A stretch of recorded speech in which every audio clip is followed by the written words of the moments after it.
septiembre de 1969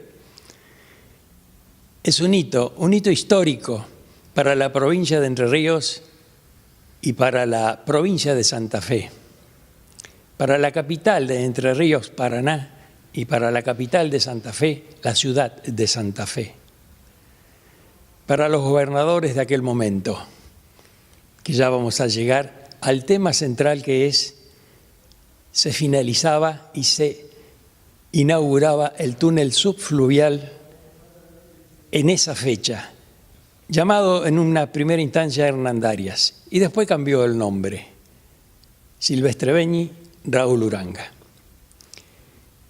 Vamos a meternos en la historia del túnel subfluvial, porque dentro de esta historia, porque son historias de vida también, está la historia humana. Y para ello vamos a trabajar, vamos a dialogar, y yo les quiero presentar a nuestros invitados de hoy, que es quien estuvo en primera instancia en la construcción del túnel, el ingeniero civil Juan Ceva. Trabajó, observó, estuvo en la presencia de todo aquello que fue la construcción del túnel subfluvial. Y también nos acompaña David Córdoba. Ustedes lo conocen, lo recuerdan. Curioso, investigador, buscón en todos los rincones de la ciudad de Paraná. El túnel no podría ser lo menos. ¿Qué tal? ¿Cómo le va? Un gustazo realmente compartir con ustedes esto que es la historia viva de nuestra ciudad, de nuestra provincia, de nuestro país. Historias humanas, como decía Aníbal recién, y hablaba de esta separación que teníamos los entrerrianos de los santafesinos. Aquellos viejos viajes, viejo entre comillas, en donde la balsa estaba 3 horas recorriendo de puerto a puerto, aguas abajo y un poquito más aguas arriba, con su carga de gente, con su carga de ómnibus, de pasajeros, con sus camiones, con sus autos. O una lancha que en 1 hora y media hacía más o menos 1 hora y cuarto, 1 hora y media, el recorrido entre la ciudad de Paraná y la ciudad de Santa Fe. Pero llegó 1969 y esto cambió.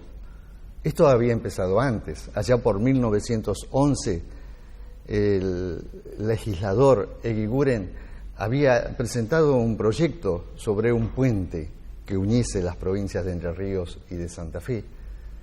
Pero en sucesivas etapas de la vida argentina aparecieron proyectos, pero recién con un tratado que se llevó a cabo allá por 1960, primero una declaración del 24 de febrero de 1960, la declaración de Sauce Viejo, decía bien Aníbal, entre Silvestre Beñi y nuestro Raúl Uranga.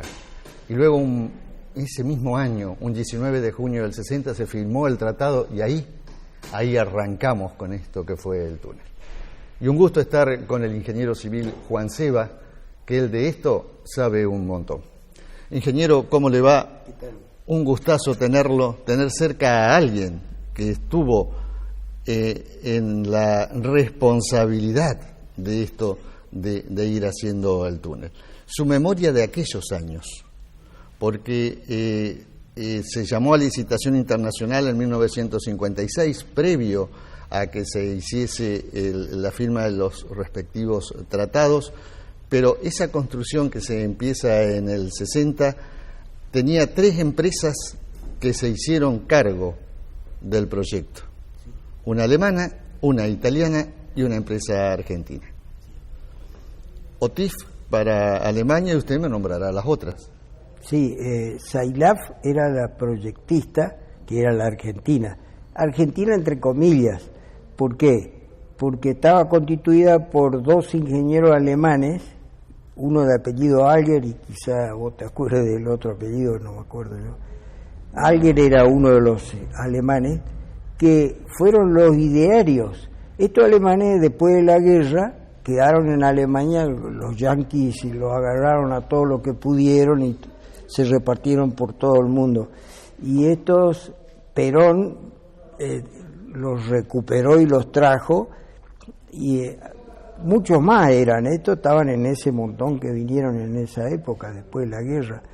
Y estos dos ingenieros, ellos concibieron el proyecto del túnel. ¿Pero por qué túnel? Voy a empezar por ahí.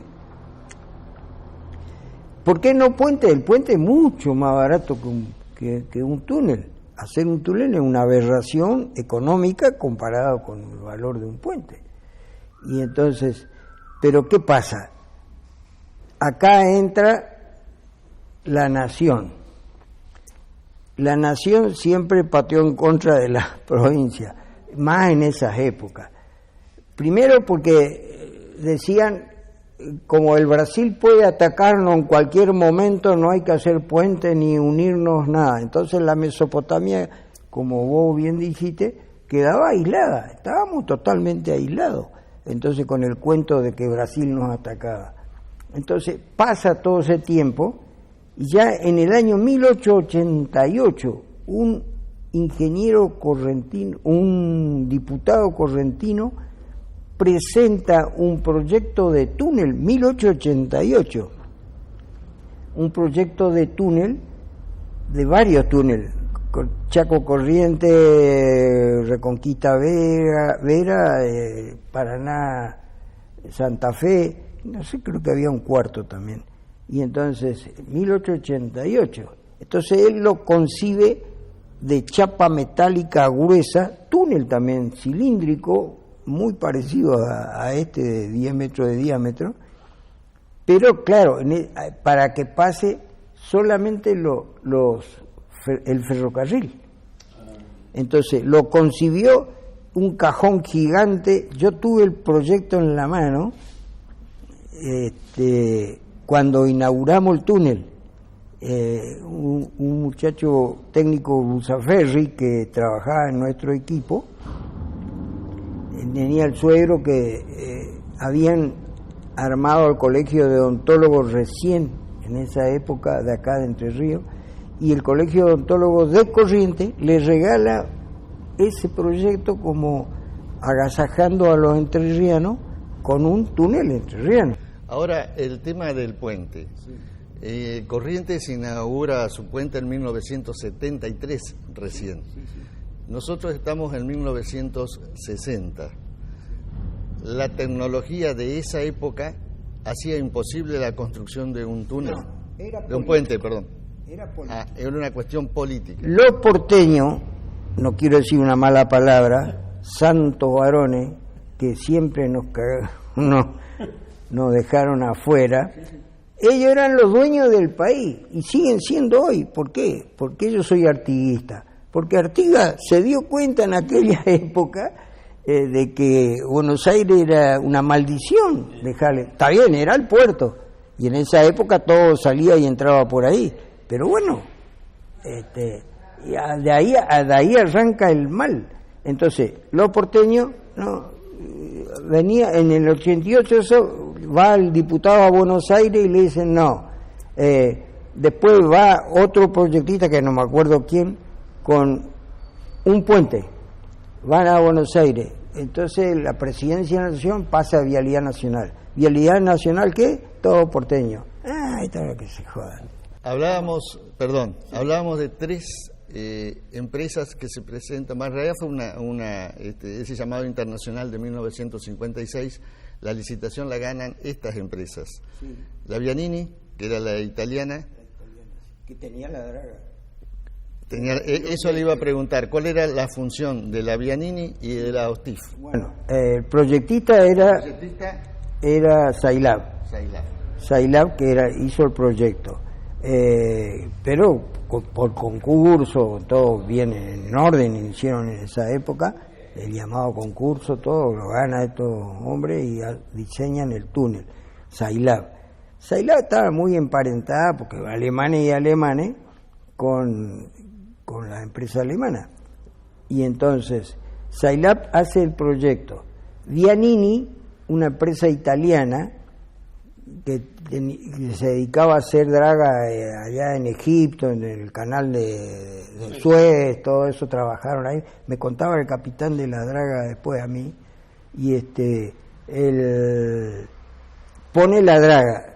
Esa draga tiene el INDA se llama al cortador chupador, que es el que se sumerge y saca la arena, digamos. Claro. Esa linda era corta para el túnel, porque acá teníamos que ir a 30 y pico de metros abajo, porque tenemos 20 de agua. Y entonces le tuvieron que alargar la Elinda acá en la Argentina. Entonces, se alargó la Elinda con la que pudimos hacer la zanja, ¿no? Esa era Vianini, Sailá el proyectista, Vianini la draga, y la gerente general y constructora era Octiv, que es una empresa de Essen, no era de la capital alemana, sino de una ciudad muy industriosa. Ingeniero, le hago una pregunta, sí. Y vamos avanzando, sí. Vamos un poquito a participar. Sí. ¿Por qué se eligió este lugar? ¿Podía haber sido otro o tiene una relación nada más de vecindad con Santa Fe desde Paraná? No, se eligió se licitaron puentes siempre Paraná-Santa Fe. Sí. Acá, más allá, ahora el último puente que estaban analizando 3 o 4 posibilidades. Hay mucha posibilidad que la ingeniería se mete. ¿Por qué? Porque se gasta menos en fundación, porque el acceso a Santa Fe es más fácil o menos fácil. Hay muchas situaciones. Y acá tenemos una curva del río, que esa velocidad del agua orada y cambia la costa. Entonces, cuando vos haces un puente, tenés que tener cuidado de que esa influencia dentro de 20 o 30 años no me toque el puente. Entonces, hay que ubicarlo en un lugar justo, adecuado. Y este fue el primer túnel que se hace en lecho de arena. El único túnel en el mundo hoy, el único túnel en el mundo.